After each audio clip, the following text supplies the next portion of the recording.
धाराशिव जिल्ह्यात ड्रग्ज माफियांचा विळखा. तुळजापूर शहरातील ड्रग्जचा बाजार थांबणार कधी?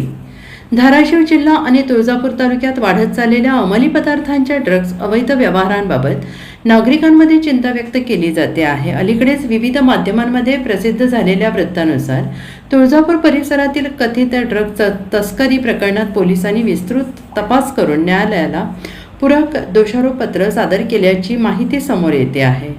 वृत्तानुसार या प्रकरणात अनेक आरोपींविरोधात गुन्हे दाखल करण्यात आलेले असून आर्थिक व्यवहार, कॉल डिटेल, संवादाची माहिती आणि इतर पुराव्यांच्या आधारे तपास पुढे नेण्यात आलेला आहे. संबंधित प्रकरण न्यायप्रविष्ट असून न्यायालयीन प्रक्रिया सुरू आहे. मात्र या कारवाईनंतरही सर्वसामान्य नागरिकांमध्ये एक प्रश्न कायम आहे. धाराशिव जिल्हा आणि तुळजापूर शहरातील ड्रग्जचा काळाबाजार पूर्णपणे बंद होणार कधी? स्थानिक नागरिकांचं म्हणणं आहे की तरुण पिढीला व्यसनाधीनतेपासून वाचवण्यासाठी केवळ गुन्हे दाखल करणे पुरेसे नाही. ड्रग्ज पुरवठा साखळी उद्ध्वस्त करणे, मुख्य सूत्रधारांपर्यंत पोहोचवणे आणि सातत्यपूर्ण प्रतिबंधात्मक कारवाई करणे आवश्यक आहे. काही सामाजिक कार्यकर्त्यांनी प्रशासनाकडे पुढील मागणी केली आहे. ड्रग्ज विक्री आणि पुरवठ्याविरोधात विशेष मोहीम राबवावी. शाळा, महाविद्यालय आणि सार्वजनिक ठिकाणी जनजागृती कार्यक्रम आयोजित करावेत.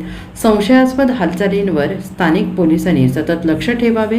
ड्रग्ज विरोधी हेल्पलाईन आणि गोपनीय यंत्रणा अधिक प्रभावी करावी. मोठ्या रॅकेटमागील आर्थिक साखळीचा शोध घेऊन कठोर कारवाई करावी.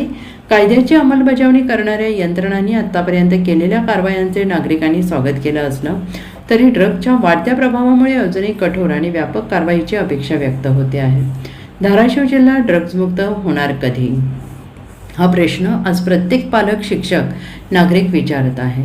आगामी काळात पोलीस प्रशासन, स्थानिक स्वराज्य संस्था, सामाजिक संघटना, नागरिक यांच्या संयुक्त प्रयत्नातूनच या गंभीर समस्येवर प्रभावी नियंत्रण मिळवणं शक्य होणार असल्याचं जाणकारांचं मत आहे.